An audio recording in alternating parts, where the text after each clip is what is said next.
now we're about to tee off, figuratively, for now, into a conversation that might just change how you think about golf forever.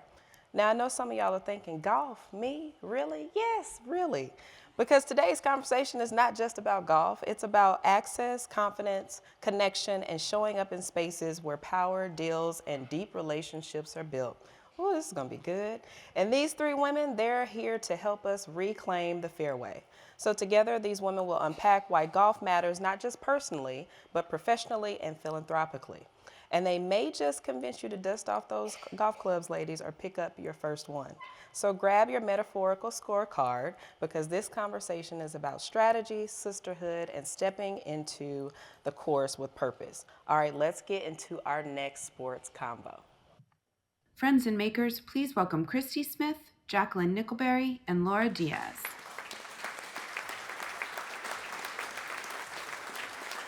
Hey, how's everybody in LA? How good is this? I'm so excited we're together, and I'm really excited to be with Jacqueline and Laura, my good friends, and to talk about my favorite pastime, golf. So we want to have a little conversation. How many people here play golf?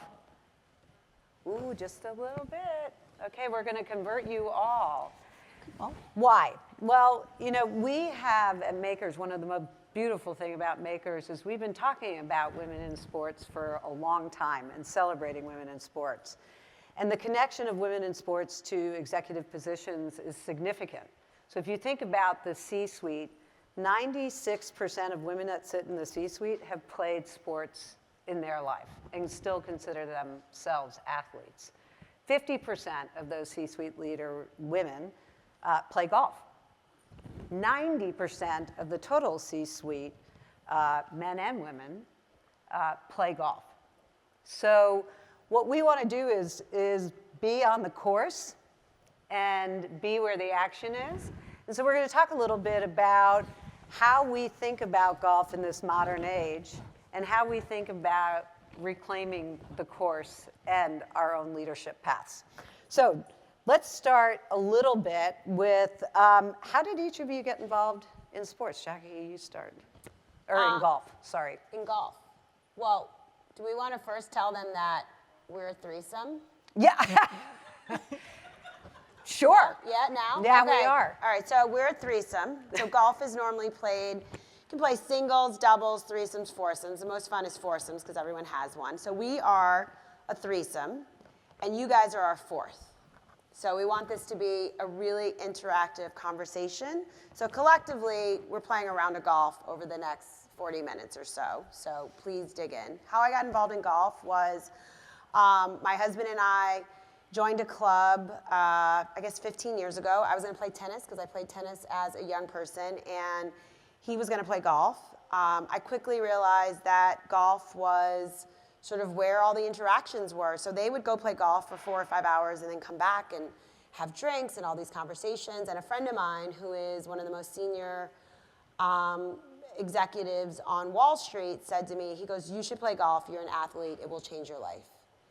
And I took my first lesson, and it has unlocked relationships, opportunities for me. It is my favorite pastime.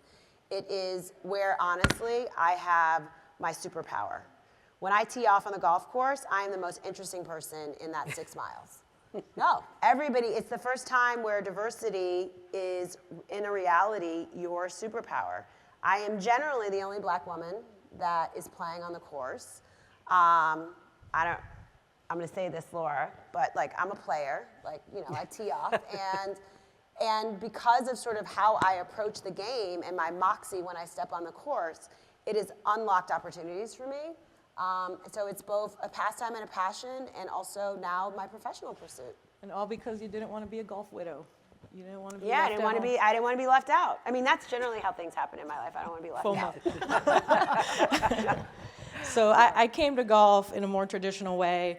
My dad played golf. I'm from a small town in Puerto Rico, so we had access to a municipal course. Hey.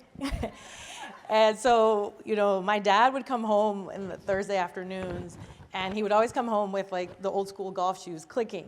It'd be like click, click, click. And I remember telling him, like, can you take me to the place where the shoes go click, click, click? And so he ended up taking my brother and I, and we, to the conversation earlier, we had a lot of fun because we like to ride the golf cart. And if you remember golf, 30 years ago, the golf carts had 3 wheels, so we liked to just play around and drive the golf cart. So that's how I came to golf. It ended up playing, not professionally, but I played amateur golf, representing Puerto Rico all over the world, eventually played college golf, and I've made a career out of the game. So for me, it's been my whole life. I met my husband through golf as well, so I can literally say it's been my whole life. So it's an enjoyable game, and looking forward to the combo. Yeah. Christie, yeah. how about you? How'd you come into Yeah. golf? Well, so I'm the youngest of 8 kids, and I was literally my father's last hope because nobody else played golf. And so when I graduated college, I'm a twin. My sister got a nice gift to go travel. We were very privileged in this way, and he went for Europe. And then my parents gave me a set of golf clubs, and I'm like, seriously. I always knew she was the favorite. Like, I mean, what is this about? But it ended up being life-changing for me because I had an aptitude for it. I played. I had circumstances where I had met a couple of LPGA players and LPGA coaches and Ladies Professional Golf Association, and worked with them and worked on my game and got into it, played mini tour for a little while, and then knew I wasn't going to make a career of it because I'm very old and this was way back. And but I got something even better, which was all that time with me and just my dad. Like no other kid got that. And I would play golf with my dad as much as possible, and he'd make me play in the back tees, not the forward tees, and it was incredible. It's just incredible. And it advantaged me tremendously in business. I mean, I remember when I got into consulting, you know, I was 24, 25 years old, and I had the opportunity to work with Johnson & Johnson, and next thing I knew, I was out there playing with the head of HR, the head of their audit, internal audit, their other C-suite executives. At 25, I'd never gotten that opportunity to meet those guys and to be able to spend that much time with them. And that's early in my career when golf was still a thing, which is coming back around to in business. It was life-changing for me. That's amazing. One of the things that I think is really important for this audience to know is really the history of the LPGA. For those of you who don't know, this is the 75th anniversary of the Ladies Professional Golf Association. It's the longest professional sports association for women in the world, which is incredible. And super excited to be celebrating this. But give us a little bit of the history. Laura, I'm going to start with you, of the organization, because in my mind, and the reality is that this is an organization that has been focused on diversity and inclusion and representation longer than things like women's tennis. So tell us a little bit about the history. Yeah, so this is our 75th anniversary that we're celebrating this year, and the LPGA was actually founded by 13 women who we affectionately call the founders, and they were feisty, and they decided to go out and start a professional golf association in 1950 when women's sports and women's professional sports weren't really a thing. So we're really proud of that legacy. We're really proud of those women and honoring what they did 75 years ago. One of the things to mention about the founders is that they did everything, and I thought that was really cool. When they first started, they ran the tournaments, they found the sponsors, they did all the partnerships, they did the clinics, and they actually caravanned all around the US. Like, they traveled in a caravan, and they had a pallet system. Like, you know, they had red pallets for stop and green means go. And so they really have an incredible story of how the LPGA was founded. So that mantra of act like a founder and really having the passion, perseverance to really stick with the organization and see it through the next 75 is going to be really special. So that's something we're looking forward to here in the next couple of years. We're actually celebrating it at a Pro-Am at Pebble Beach next year. Commercial break. Yeah, this is really important. But no, and I mean, and the other part is that, you know, from a growth of the game perspective, the LPGA has been really instrumental in for women and girls in golf. In 2023, we celebrated the impact of 1 million girls in the game, and now our hope is to impact the next 1 million between now and 2035.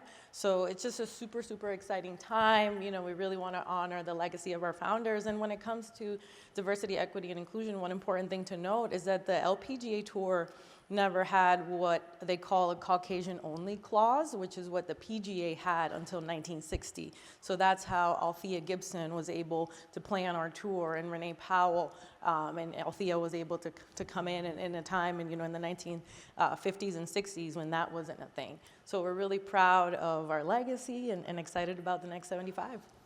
Yeah, so to add on to that, so I am on the board of the LPGA Foundation. I don't know how much they told. And I'm also the chair of the 75th anniversary of the LPGA. So we did a buyout of Pebble Beach in January of 26, and it will be a 3-day pro-am. So anybody who is a decision maker in this room who would like to get involved in women's sports and golf, we're your people. Chat with me, talk with me. I'd love to have a conversation with you about how your companies and how you can get involved with the LPGA. But to add to what Laura said about this only Caucasian clause, it's really important for me to set the tone for you as to sort of where that is in American history. So the LPGA was started in 1950. As Laura said, 1961, the PGA removed its Caucasian-only clause because Charlie Sifford, who was the first black player on the LPGA side, and Joe Louis, who's a name you guys are probably familiar with, they lobbied to remove that clause. Then 1964, so now we're 14 years past when the LPGA was founded. 1964, the Civil Rights Act is passed. 1972, Title IX was passed. So if you think about it, the LPGA was started when being a woman with ambition was just, that was the problem. So you have 13 women who had a determination that was not only like, we don't want to be a part of your tour, but we're going to rewrite the rules. We're going to create our own thing, and we're going to do it by moxie, which is what women does. And so we are incredibly proud to be the standard bearers for the next. Yeah, they were makers. And so we're incredibly proud to be the standard bearers for the next 75 years for what we believe is an incredible legacy. I also think what is really so special about the history of the LPGA, when you think about the sponsors who sponsor the events for the LPGA has been discerning in terms of making sure that the companies that they're engaged with, their insides match their outsides, which is something, we talk a lot about in business purpose. And we are getting graded as senior executives by our employees and by our customers on that exact notion of, do our insides match our outsides, right? In terms of our values, in terms of what we see as opportunity and access for our employees, in terms of skilling them and teaching them. And what's remarkable is if you look at the sponsors of the LPGA events through history, those are companies whose brands have lived their values. So if you look at currently Chevron and the Chevron way. Now say, Chevron is, yes, an oil and gas company, but they're in renewable energies now. But the Chevron way has been around for over 100 years. And Chevron was the first company ever to have a woman executive in that industry. Also the first to have women on oil rigs. Also the first to enter into the civil rights discussion and movement. You look at KPMG, which is renowned for women's leadership. So what I really think is so special about the LPGA is that you choose very carefully the company you keep. Mm-hmm. Yeah. And I think of, every one of you and the brands that you're associated with, and the mere fact that you are here is an expression of not only your values, but the brand values and the consistency with the LPGA. And look, we have more work to do. We're incredibly proud about the history and sort of our organization and where we stand. Women's sports is, the hottest ticket in town. I think that a statement that Mike Wan, who is the head of the USGA, who used to run our organization, said United this week States is that— Golf Association. Yeah, United States Golf Association. Sorry, I forget. That's our okay. acronyms are he said this week, he said if women's golf was a stock, everyone would be buying it. Because that's the value there. But you know, we're going to be honest with you, we have work to do. So in our 75 years and thousands of players who have teed it up on our tour, there have been 8 black women who have earned their tour card. Latina women, less than a handful. A handful. And so our work is to create a pipeline where women of color can see themselves and want to pursue this as a career and, you know, as an opportunity. And so, you know, we're grabbing that, and and our sponsors are committed to that as well. Yeah, yeah. So Jackie, say more, both of you, say more about how you are building that pipeline for better or for worse. I mean, most people think about the Ladies Professional Golf Association, and it's just the Nelly Cordas that you might see, or, you know, the professional athletes themselves. There is so much more that the LPGA does to level the playing field, to provide access and opportunity for young women. Can you guys talk a little bit about that? Laura, do you want to start? Yeah, no, and I mean, I would start with mentioning our LPGA Foundation and our girls golf program. We have close to 600 sites worldwide where we impact, you know, I said we reached 1 million, so we impact around 200,000 girls a year. And these programs really provide opportunity and access for young girls and families who want to get into the game. I think that part is huge, just because, you know, and one of the things that we talk about at girls golf is that fun is queen. So, you know, when the girls come, we make it super colorful. We want them to actually come to the lesson and come back. Because we know that girls are kind of tribal. They kind of want to be together in their own space. So we create opportunities, you know, for them to do that in their hometowns. You know, through our leadership academies, we have scholarship opportunities, we have grant opportunities. We award close to a little over $500,000 every year, and that comes to us and it goes straight back into the sites in the communities. It's kind of like a no questions asked. You know, you're going to do good work. So all this is really, really important, and we know that the funds that we provide just keep bringing more girls onto the golf course. Yeah, so I mean, I like to talk about sort of golf in terms of philanthropic efforts. I'm sure everyone here has, you know, is involved in philanthropy either through their company or personally. I'm a retired lawyer or a reformed lawyer, and I am now you know, I'm a professional fundraiser, and I'm involved in philanthropy across this country. I think that golf is the single biggest unlocker for girls' opportunity. We know for a fact that if we put a club in the hand of a young girl at 10 years old or 12 or 13 and we make them comfortable on the golf course, we change the course of their life. Because when they become 25, 30 years old and someone says to them, hey, do you want to go play golf? Their answer can be yes. And I think everybody in this room knows that when you can expand the space of when a girl says yes, you expand their possibilities. And so for very low cost, low investment, you can invest in girls golf or have your companies invest in girls golf, and we can tell you will have exponential impact. And so I think it's also important to note that of the 220,000 girls that we are supporting around the globe right now through the foundation, 40% of them are women of color. That is our pipeline to changing the problem of which I identified earlier regarding sort of the tour not as being as diverse as we would like to see it in terms of race. But the work that we're doing is impactful, and when you think about your philanthropy, you know, portfolio, which is how I like to think about mine, we would ask that you would consider golf being in there because it unlocks an opportunity for a young woman that she might not have ever considered. Yeah, yeah. And also for any woman in this room who didn't raise their hand, right, to play golf. I mean, I saw some of you kind of raise your hand because there's this fear factor, right, of it's so hard, I'm not going to be good, you know. And listen, we are all type A's, I'm going to guess, in this room. So anything we do, we want to do it only at the best. And sometimes, yeah, it's easier to pick up a ball, or it's easier to pick up a racket, or pickleball these days, or stuff like that. But to spend 6 hours on a course getting to know someone, really talking about what matters to them, and having that action no matter how you play.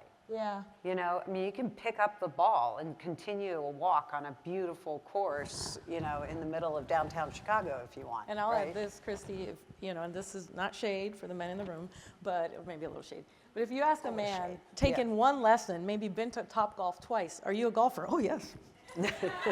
I am a golfer. We see this weekly. Women have been working at their craft for years. They've been taking lessons for years. I'm like, I don't know. You're like, I'm not sure if I can get out there. No, No, I no. We see that. So we do 33 events a year at the LPGA, and that sort of equals out to what? About 20 pro-ams each calendar year? 20, 25 pro-ams? No, 33. Something like 33. We do some of the majors, so Yeah. that's the same. So it's about 25 pro-ams. And so that means every week there is a group of people like us who are amateurs who tee it up with our pros, and it's sponsor-led.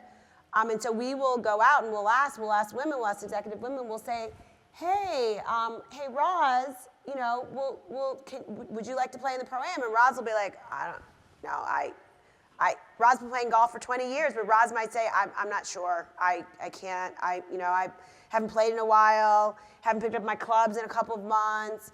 You know, a man, he's like played golf like one time. He's like, oh out yeah. there, He's taking like, the put day me off. out. Yeah, take me out. Put me in, coach. Like there's a moxie that happens with men and not with women on the golf course. But I do want to say, I want to point something out for this group. I don't think you should play golf because it's going to help you professionally. I hate this idea that like you've got to do something else to be great at like what you want to do. I actually think you should play golf because it's going to help you personally. So the story I'll tell you is that, so my mother died, in an accident. My mother choked to death when I was 20 years old, and I was in college. And sort of, I just kept on achieving. You know, I went to law school, I went and worked at the law firm, and so sort of in my mid to late 20s, I had, you know, some things to work out. So I went and saw a therapist, and she's like, you need a hobby. And I was like, yeah. I was like, great. I was like, I work out 6 days a week. And she's like, that's not a hobby, that's a healthy habit. And I was like, lady, I work 12 hours a day at a law firm in New York City. I am the only black woman in the entire building. I was like, I don't have time for a hobby. I was like, I need you to fix me emotionally, like my mom died. And so she's like, you need a hobby because you need a way to connect with people that is not aligned with how well you're doing. You need a way that sort of gets you out of your head and a way to connect with your body in a fashion that allows you to slow down your central nervous system, that allows you to bring the cortisol levels down, that allows you to connect with people in an environment that is not about sort of how well you're going to perform, but just about how you're going to get along and connect with them. And then I was like, okay, that stressed me out, right? So now I got to go find a hobby. So like that's like on this. Like I was like, am I going to paint? And then 10 years later, I found golf, and I was like, oh, yeah, I get it. I understand the power of a hobby now. So I just want to point that out to the group, because I think when you're talking to women, particularly at leadership, they're told you should play golf because it's going to help your career. Well, I mean, gosh, like what else do you have to do to help your career, right? And that's not the reason why. I mean, it's a tangential thing that could help your career, which we can talk about. Sure. But I think you should play golf because it is going to help your life personally, exponentially. And I'll add on, you know, when we were prepping, you know, it made me think of, you know, in your teenage years when it could be awkward to connect with your dad. Like for me, we never had those awkward moments because golf was the thing. Like we would play golf, you know, every Thursday, you know, and every Sunday. So I think for parents who have children in the room, especially daughters, you know, that could be a connector beyond, you know, what the sports they play. It could be connecting to your family. Like my brother plays, I have a nephew who's 4, and now he plays, so we have our own foursome, you know, within the family. My husband plays too, but, you know, I forgot we got to include him as well. But it is a special way to build those family bonds kind of beyond what you already have. It's also a way to connect with people as I was telling them, I play with special needs kids. in Florida. We were, one of my good friend's son, he is 33. He's actually not a kid, he's a young man. He has cerebral palsy, and he plays golf Special Olympics, and so he does alternate shot with a partner. We go out a couple of times a year and play golf together. I've played thousands of rounds of golf at this point. Laura teases me at how much golf I play, but I play a lot of golf. I aspire to be Jackie. Yeah, I play a lot of golf. Yeah.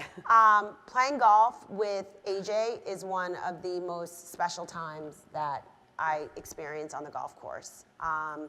He has tenacity. He doesn't care how he hits the golf ball. There's joy in it. And for the special needs community, I don't know if anyone has anyone in their sort of community that has that. It allows them to spend time, as Laura just said, with those who are not neurodiverse. So, and there's not many opportunities where you can go out and you can spend several hours with your family and your friends doing something. And like, here's the big secret, nobody's really that good at golf. So for them, it's great because they're doing something with community where, you know, everyone's really struggling and trying to figure it out together. So there's just so many different sort of pathways for that. Yeah, and I'm so grateful that you said what you said about, you know, doing golf for you, and that it is about community, right? In this world, I feel like, and certainly my research would suggest that we are so isolated, and that, you know, things are so polarized. To be able to go to a beautiful place or to a tournament and feel part of, I think that's what really distinguishes golf as a game, but also the LPGA, is that, you know, you don't have to play golf to go to an LPGA event and feel part of. You just do. And it's almost indescribable, but the welcoming in, the interaction between professional, amateur, kids, adults, companies, whatever it is that common ground that with no expectation, that provides for us. You know, for me, golf is a walking meditation. I'm not good at sitting and doing meditation. You know, I try yoga, not really good at it. But when I get to a golf course, public or private, I mean, the minute I step out there, I'm like, I'm almost in a meditative state. And it is. It's, you know, all these years of raising kids and doing profession to take 4 hours or 2 hours of its 9 holes just for myself. You know, I've been able to get comfortable with that gift. So talk a little bit more about, you know, golf from a wellness perspective. I mean, you're doing a lot in the tour in terms of focusing on this, or in terms of the LPGA as an organization. Can you talk about that? And then, Jackie, I'd love for you to share your experience. Yeah, I mean, and it kind of ties in on what you were talking about earlier. I mean, I think golf is one of, and we talked about this before, Jackie, golf is one of those sports that you really have to nurture, and it's more of a practice. And I think that in itself can provide just some well-being, knowing that you have to schedule time for it, knowing that, you know, if you want to get better, not something that, you know, needs to happen, but you really, really have to focus on blocking the time and setting it for yourself. I mean, in terms of wellness, like walking a full round of 18 holes is approximately 8 miles, which usually, 12,000 steps. Yeah, it's equivalent to, depending on what course you're at. So, I mean, it's great exercise. Yeah, you've done it quite a bit, you know. I mean, yeah. In your reformed life. I mean, I played around and walked steps because I knew you would want that step. You would want that stat. I did that specifically for you over the weekend so that I could tell the group that it was 12,000 steps. You're welcome. You're welcome. Jackie and I play a lot of golf together. Yeah. You know, she drives me crazy, but we have a good time, you know, because she's very, very, very, very highly competitive, and I'm kind of like, That is so not true. you need to chill.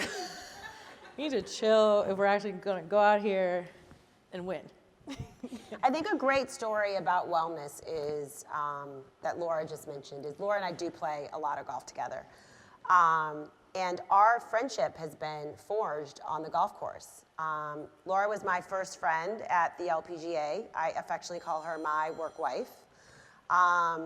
I joined the board, and Laura came up to me 4 years ago, and she's, you know, in Laura's style, she's like, everyone says we're gonna like each other, which we did immediately, but then our bond was then formed on the golf course.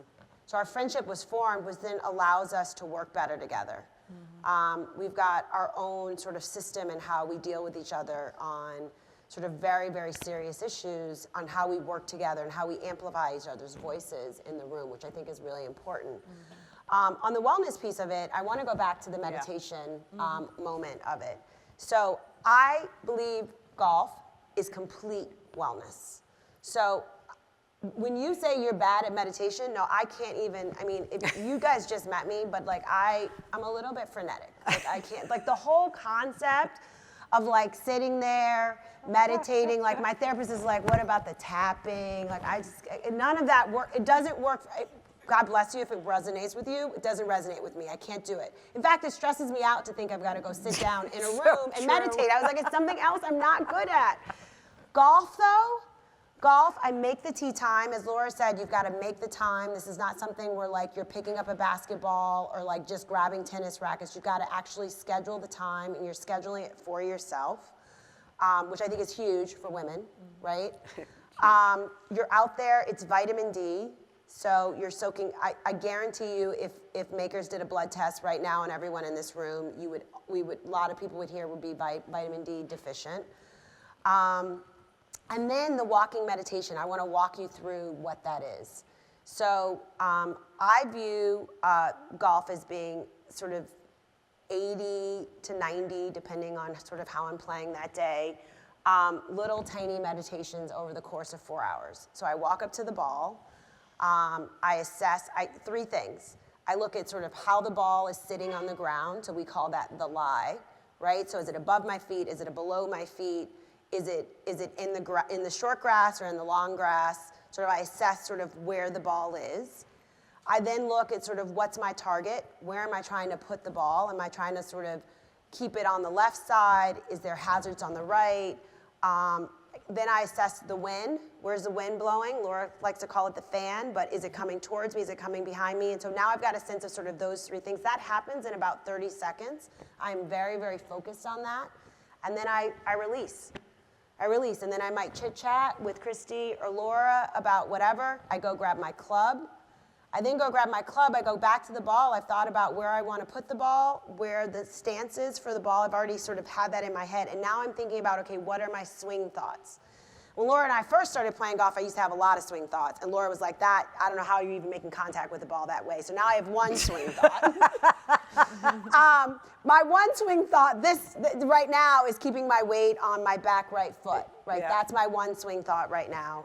Depending on the like, should I fade it? Should I? I'm like, yeah, like can you hit it straight? Yeah, like, she's like, can you just hit the ball? Like what? So I go back into that meditation of where I am, and then I make contact with the ball. I hit the ball is where it is, and then I release. That process of being singularly focused on one thing is super important for high-performing women. Because it allows your brain, Odessa, I see you, because it's the same as any sport, right? It allows multitasking is not a thing. Nobody in here is multitasking really well. I don't care what you're telling yourselves. And so in this moment, your brain is retrained to focus on one thing, and it's doing it for short amounts of time, and then it releases and it allows your brain to release. And that's all meditation is.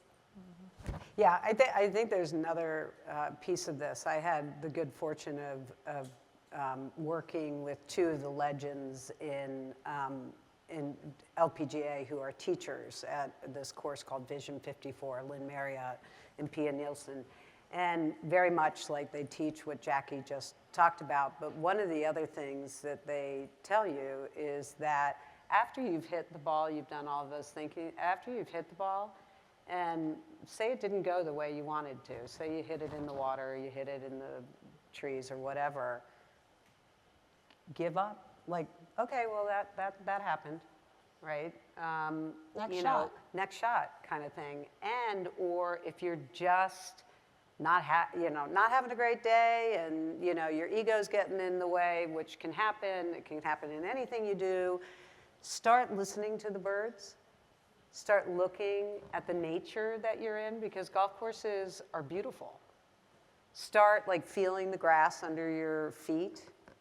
You know, that kind of thinking and concentration is also what's meditation, and it's helped me in my life. Yeah. It's helped me in business when I've executed everything and, well, we didn't get the project or it didn't go the way it was. Okay, let it go, next, kind of thing. So I'm going to throw it to you all for questions, so be prepared. But one last story I do want, Jackie, you to tell in particular is another wellness story. Is you have had some complications in your life, to put it mildly. Oh, she's throwing this on me. I didn't know we were talking about this. Okay. Yeah. Well, I mean, I think it's, so Jackie's writing a book on golf, and you can mention that a little bit. One of the beautiful things about you talking about golf is how it helped you through a physical illness. So can you So I was diagnosed. I've yet to talk about this on a stage, but I was diagnosed. No, it's fine. It's fine. I'm ready. Okay, I figured you were. I was diagnosed with a disease 3 years ago. In that diagnosis, I, went through all the things. I had the 2 surgeries, I did the chemo, I did the radiation, and during chemo, my North Star was golf. So I knew that it allowed me to be outside and be with people and be in connection, and golf provided that meditation that I just described for me. I suffer, because of the early death of my mother, I suffer from anxiety. I feel really comfortable saying that because my therapist tells me that like a lot of type A women suffer from anxiety. So this really, really ratcheted up this diagnosis took the anxiety off the scales. Like I showed up at chemo like with a blood pressure of there was a lot of fear associated with it. But golf, in the interim, during the 6 days between the treatments, able me to bring my cortisol levels down, and just be able to relax and exhale. And a really great fun story that happened during this process was, so I have the surgery, I go through 12 weeks of chemo, and then I go through 3 weeks of radiation. And so Laura and I play in a golf tournament together during radiation. So like in true Superwoman style, I get up in the morning, I go to radiation, and then like I'm on the tee box at noon with Laura. But it's like super fun because I just told you and so it's a 2-day tournament. We win the tournament. We win the tournament, and at the end, the people I played golf with knew what I was going through. There were like people ran up on the green and they were crying. It was also it was historic that we won the tournament because we were the first women of color to ever win in the 70-year history of this club. So it's the first time that a woman of color's names would go on a trophy at this club. So people understood that moment. And so Laura's like super funny. Laura says, she goes, I feel like we just won the US Open. But yeah, so golf was critical in the, it was critical in my healing process. Yeah. For sure. Yeah. But Thank you for sharing that. No, Yeah, absolutely. questions? Oh, I love this. And we only have time for one question. Oh, Thank no. you, ladies. Yeah, just Sorry, one. I blew it on the Nicole. timekeeping. Hi, everybody. Nicole Jenkins. I'm here with my friends and colleagues from UBS. Woo! And that's finance. So as you can imagine, golf comes up quite a bit. So question for me is, as a beginner, so I do not play golf yet, how would you suggest getting started? And then the other thing I'd love to hear from you is any etiquette we need to really understand before we get out there. So I am writing a book that next year, Janae, you're just gonna pass that book to them. There it's we gonna go. answer that question. But how do you get started? I think Laura answered that. Really I quickly. would suggest the first thing I tell people is try to locate a golf professional near you, and that doesn't need to be at an actual green grass golf facility. There's so many indoor golf facilities with trained and certified professionals, so I would recommend that be the first step. Sign up for a package of lessons. Maybe you do 5, once a week for 5 weeks. You don't need to get the clubs yet. You don't need to do, all the things. Just find some comfortable clothes, but to me, that's the first step. Really finding an instructor near you to take first couple lessons, and once you decide if you want to keep playing, then you can get all the fashions and get the clothes and get out there. And then for UBS and for everyone in this room, the LPGA does something where we will bring our professionals and put on a women's activity for you. We'll make it super fun, cocktails, we'll bring female pros. We have something called, we can do it indoors, we can do it outdoors. We have equipment that we can use. Virtual with your ERGs. Yeah, we can do it virtual with your team. So anybody who is interested in putting on that type of leadership opportunity in their companies, please come talk to us. We'd be happy to help set that up for you. Yeah, you asked a question about etiquette. I would start with a really good sense of humor about yourself. I mean, God's honest, and keep that sense of humor through the whole process because you're going to need it. Also, no one cares about how you play. People care about how fast you play. Yeah. So what you really want to be, I think the single biggest etiquette, don't talk through people's shot. That's number one, right? So when people are hitting, that's the only time you sort of want to be quiet there. You want to assess sort of the noise levels of where you are on the course. If you're playing at a really fancy club, you want to look at their dress code before you actually tee up. And then finally, pace of play. So your goal is to be on top of the person that's in front of you. So if there's a big gap between the people who are playing in front of you and you're out of position, and that's the worst etiquette. That's sort of like using your salad fork to eat for dinner. Like that's. Or maybe your spoon, or hands, or something. Yeah. This was great. No, and really, what I think is, don't be afraid to say yes. If somebody asks you to play golf, say yeah. I've never played. Take a couple of lessons beforehand. Don't be afraid to pick up. If you hit 3 shots and you've only gone 50 yards, great. Just pick up your ball and go. People really don't care. They want to have a relationship with you, and they care about connecting with you, not about how well or poorly or whatever you play. So have fun. Laura, Jackie, thank you so much for being with us. And as always, makers, we love you. Thank you.